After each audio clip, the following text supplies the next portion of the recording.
Good morning, সুপ্রভাত বন্ধুরা। সবাই কেমন আছো? আশা করছি সবাই খুব ভালো আছো। দেখতে পাচ্ছ আমি একেবারে রান্না করছি। রান্না করা থেকেই ব্লগটাকে শুরু করে দিয়েছি। কারণ কেন বলো তো, অলরেডি কিন্তু সকাল থেকে ঝড় বৃষ্টি আরম্ভ হয়ে গেছে। তো ভাবছি কখন আবার কারেন্ট চলে যাবে নাকি কে জানে। তো সেই জন্য না আমি একটু সকাল সকাল জোগাড়জাট করে রান্নাবান্না চাপিয়ে দিয়েছি।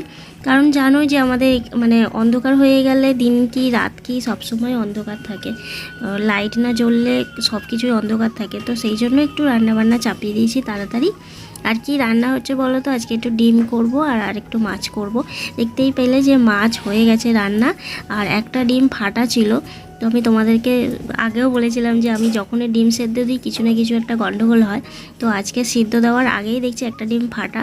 তো একটা ডিমের অমলেট আর 3টে ডিম সেদ্ধ করে নিয়েছি। বাকি এই রান্নাবান্না আমার হয়ে গেল। ডিমের কারি করেছি একটু ঝাল মতো, আর পটল ভাজা আর মাছের আলু দিয়ে ঝোল। তো আজকে আমি রান্নাবান্না করেই তারপরে স্নান টান করবো। তার আগে রান্নাগুলো সেরে নিই। অন্ধকার হয়ে গেলে আবার দেখছো কতটা ঝড়, মানে এখন থেকেই ঝোড়ো হাওয়া বৃষ্টি হচ্ছে। তো কাদের তোমরা যেখানে থাকো সেখানে কীরকম অবস্থা আমাকে কিন্তু বলো কমেন্টে। খাবার দাবার আমাদের বৃষ্টি কিন্তু এখন থেকেই সকাল থেকেই আরম্ভ হয়ে গেছে। বৃষ্টি ঝড় আরম্ভ হয়ে গেছে, স্টার্ট হওয়া হে সকাল থেকে। তো তরকারিপত্র হয়ে গেছে, এই তরকারিপত্র বলছি রান্নাবান্না সব হয়ে গেছে। আমরা এখন হচ্ছে খেতে বসছি, খেতে বসবো। দেখো ডিমের কারি অসাধারণ হয়েছে, অসাধারণ। অনেকদিন পর ডিম খাবো। আর এই যে মাছের তরকারি, আলু দিয়ে মাছের তরকারি আর ডিমের কারি আর পটল ভাজা, ভাত। হ্যাঁ, অন্ধকার অন্ধকার তো হয়ে আছে, কি করা যাবে। ভাত বেড়ে নিয়েছি আর ভাত খেতে বসে মনে পড়েছে যে গতকালের টক ডাল আছে ফ্রিজে, জানো। এখন মনে পড়লে কি করে হবে, তাও বার করে ও এখন গরম করতে গেছে, গরম করছে বাইরে গ্যাসে। এই এখন ঠান্ডা পুরো বরফ হয়ে আছে, সেটা গরম করতেও তো সময় লাগবে, আর ঠান্ডা তো খাওয়া যাবে না। তো একটু গরম করে নিচ্ছে। ভাত টক ডাল দিয়ে হয়ে যাবে, পটল ভাজা। যাকে ভালোই হলো রবিবারের মেনুটা, তাই না। গুড ইভিনিং বন্ধুরা। তাড়াতাড়ি করে বিকেলে জলটা তুলে নিই। এরপরে যদি খুব জোর ঝড় বৃষ্টি এসে যায় তখন আর কিন্তু তুলতে পারবো না। তো সেই জন্য তাড়াতাড়ি করে জলটা তুলে নিই। চলো, বোতল টোতলগুলো আমি একটু তুলে নিই, আর বড় বড় বালতি টালতি ডাম ঠামগুলো বর ভরে নেবে তাড়াতাড়ি করে। আর জল তো যা সরু হয়ে পড়ছে, তারপরে বাথরুমে কল চালিয়েছে, ওই জন্য আরও একটু সরু হয়ে যাবে। এখনও কিন্তু এখনও কলটা চালাইনি, এরপরে কলটা যেই চালিয়েছে আরও সরু হয়ে গেছে। দেখতেই পাচ্ছ, একেই সরু আরও সরু হয়ে গেছিলো পরে। তো যাই হোক, চলো জলটাকে ভরে নিই। আর কি করব, এইভাবেই তো চলতে হবে। আর আকাশের ওয়েদার তো আমার মনে হয় প্রত্যেকটা জায়গায় একই রকমই হয়ে আছে। এখানে যেমনটা হয়ে আছে সকাল থেকে ঝোড়ো হাওয়া বৃষ্টির সাথে, আর মনে হয় সবারই জায়গায় একই রকমই হয়ে আছে, তাই না। তোমরা কিন্তু কমেন্টে বলো। ওয়েদার খুবই খারাপ, আর কি বলবো। এই দেখো পুরো মেঘ করে আছে, কখন বৃষ্টি নামবে। আর বৃষ্টি পড়ছেও, বৃষ্টি কিন্তু পড়েই যাচ্ছে, তোমরা দেখতে পাচ্ছ। তো বৃষ্টি পড়ুক যাই পড়ুক, আমাদের তো সংসারে জল লাগবেই, তাই না। তো সেই জন্য চলো জলটাকে তুলে নিই তাড়াতাড়ি করে। ঝড় বৃষ্টির জন্য আমাদের গলিটার অবস্থা দেখো, খালি পুরো পাতা পড়ে নিম পাতা পড়ে ভর্তি হয়ে গেছে। তো এইগুলো তো এখন আর পরিষ্কার হবে না, যতক্ষণ না বৃষ্টি থামবে তো ততক্ষণ পরিষ্কার করা যাবে না। তো ঘরে এসেই আমি বিছানার চাদরটাকে একটু পাল্টে দিচ্ছি, কারণ এই চাদরটা না একটু ছোটো মতো। আর যতবার মানে খাট থেকে নামছি ততবার আমার সাথে সাথে চাদরটাও নেবে যাচ্ছে। মানে আটকানো নেই, যেহেতু পুরোটা খাটের সঙ্গে হয় না, চাদরটা এতটাই ছোট। তো যাই হোক, চলো চাদরটাকে পাল্টে নিই, এই চাদরটাকে পেতে দিই, একটুখানি ভালোও লাগবে। আর কিছুদিন হয়ে গেলে না ওই চাদরের সাথে শুতেও ইচ্ছে করে না। তো সেই জন্য চলো এটাকে পেতে নিলাম। আর এই চাদরটা না একটু রং চটে গেছে, তো সেই জন্য না এরকম দেখতে হয়েছে। রং একদম দেখো এরকম চটে গেছে, ফুলগুলো সাদা সাদা সাদা সাদা হয়ে গেছে। তো এই হচ্ছে ব্যাপার। এবার একটুখানি চলো ঘরটাকে ঝাড়ু দিয়ে দিই।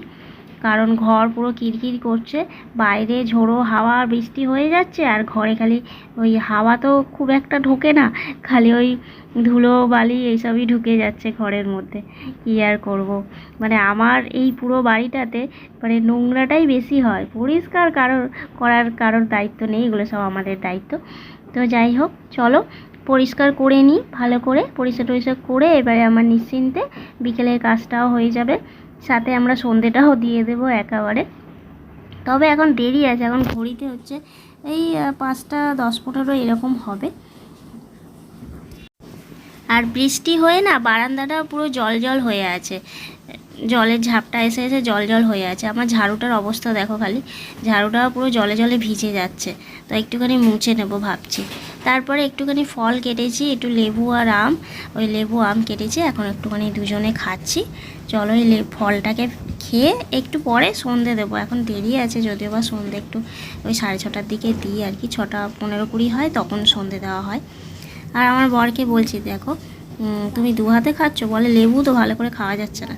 আর লেবুটা এতটা ঠান্ডা, তোমরা ভেবো না যে লেবুটা খুব টক, আসলে না, লেবুটা এত ঠান্ডা আমার দাঁতে দিলে না দাঁত কনকন করে ওঠে, মানে যখন দাঁত দিয়ে ইয়ে করছি আর কি, তখন দাঁতটা কনকন করে উঠছিল।